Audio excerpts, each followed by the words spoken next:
with this.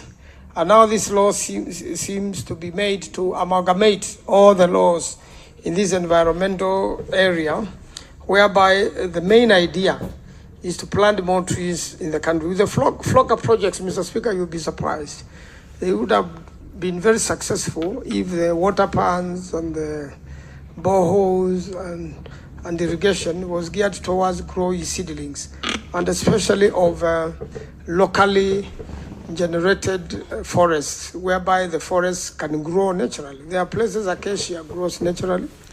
There are places, natural trees which are not even thorny, and many other uses grow naturally. There hasn't seemed to be that effort. Mr. Speaker, when I grew up, there was a forest near my home, a natural forest on a hill which is described as a hill tower. But people raided it for many years, and it was becoming a desert, and erosion was beginning to take place. But when I was first elected in 2013, I hired a young person just to simply surveil and make sure no one cuts trees there.